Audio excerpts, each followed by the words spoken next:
Establishing central presence, this pawn opens diagonals for the queen and bishop, aiming for rapid piece development and influence.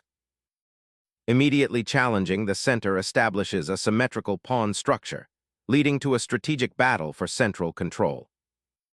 Instantly challenging black's central pawn establishes tension and opens lines for queenside pressure. Instantly surrendering the center for a pawn, this gambit aims for active piece play, hoping to regain initiative and outmaneuver white's development. Opening the diagonal for the bishop and preparing for central pawn expansion offers solid development and avoids immediate skirmishes. Developing the knight to f6 aims to contest the center and prepare for castling, reinforcing the central pawn structure. Recapturing the pawn opens lines, eyeing the central dark squares and preparing development.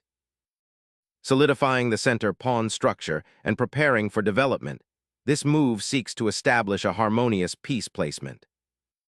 Fortifying the center's influence, this knight actively eyes central squares and prepares for queenside development. Boldly challenging central space, this counterthrust aims to disrupt white's pawn structure and open lines. Securing the monarch before initiating pawn advances injects a crucial layer of safety and prepares for a more dynamic middle game. Securing the queenside pawn structure often precedes central expansion, a sound prophylactic idea. Proactively securing the queenside pawn structure, this aims to prevent black's b5 pawn push and create potential outposts. Solidifying central presence while preparing to challenge white's pawn structure. Unifying the queenside with the center, this prepares a kingside attack while coordinating knights. Releasing central pressure, this pawn exchange opens lines for your pieces to actively participate in the unfolding game. Securing the open d-file opens a crucial avenue for piece activity and future pressure. Developing the bishop to a square where it influences the center and prepares for kingside castling establishes a solid piece structure. Recapturing here liberates the queen and prepares to challenge central control. Securing the king's safety, black embraces development and prepares to challenge white's central pawn structure. Developing the knight to its natural square, reinforcing the center and preparing for pawn advances. Challenging white's central space with this knight hop, aiming to disrupt their development and potentially attack the c2 square.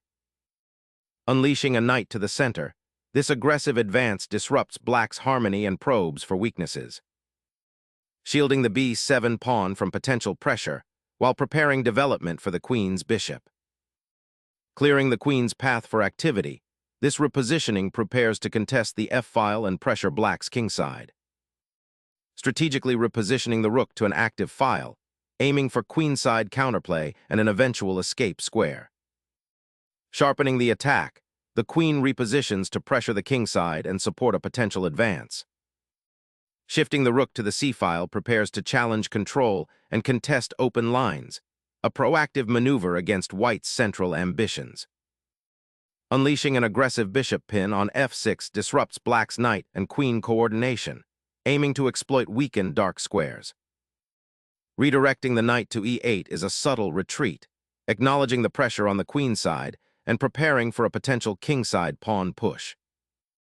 Unleashing the passed pawn, white ignites a fierce struggle for central dominance and opens the d-file, threatening to suffocate black's cramped position. Sacrificing the exchange for open lines to the enemy king, aiming to exploit the weakened dark squares around it. Liberating the knight from its passive post, this tactical reallocation reclaims the initiative and targets black's vulnerable queenside pawn structure.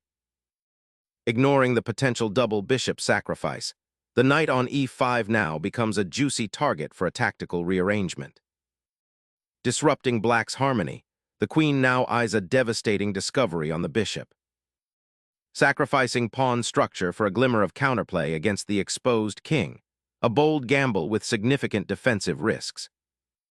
Unleashing a bishop sacrifice now traps black's queen, potentially opening a swift attack on the weakened kingside with material advantage. Instinctively grabbing the pawn opens the g-file, a concerning pathway towards your exposed king. a sharp simplification that concedes material control for a potentially decisive king attack. Reclaiming the knight on c7, black solidifies the pawn structure and eyes potential pressure on the queen's flank. Gaining control of the open file, white initiates a plan to centralize their rook and pressure black's isolated pawn. A desperate attempt to disrupt white's queenside pawn structure, but it leaves black's king exposed. Sacrificing piece control to expose the black king's weakness, a daring attempt to seize initiative. Emerging from the chaos, this retreat offers a crucial breathing room, seeking to consolidate the piece imbalance before the storm truly hits. Securing the crucial open file for infiltration while maintaining pawn pressure against the weakened kingside is a sound strategic maneuver. Seeking to unpin the knight and challenge the exposed king, this pawn advance offers a glimmer of counterplay amid the mounting pressure. Exposing the black king's flight path creates a forced exchange, simplifying into a favorable endgame for white. Sacrificing the pawn to expose the white king's defenses, a bold, desperate attempt to disrupt the impending tactical storm. Capturing the knight opens the c-file for decisive pressure, initiating a swift endgame advantage. Developing the bishop to the queenside knight's former post reestablishes a vital defensive shield for the king. Unleashing the passed pawn aims to shatter black's defenses, creating immediate endgame pressure. The knight's return to the queenside is a surprising but logical retreat, aiming to escape immediate threats and find refuge. Unlocking the c-file will force black into a passive defensive posture. Reasserting control over the crucial central square, this maneuver aims to solidify black's position and prepare for future counterplay. Asserting control over the crucial central files while preparing to exploit black's exposed king. Centering the king provides a vital defensive anchor amidst the open files, preparing to support the pawn push. Fortifying the king's shelter, white solidifies the kingside pawns.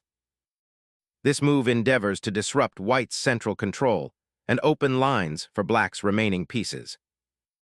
King relocation now prioritizes safety and potential activity, preparing for the endgame's pawn battles.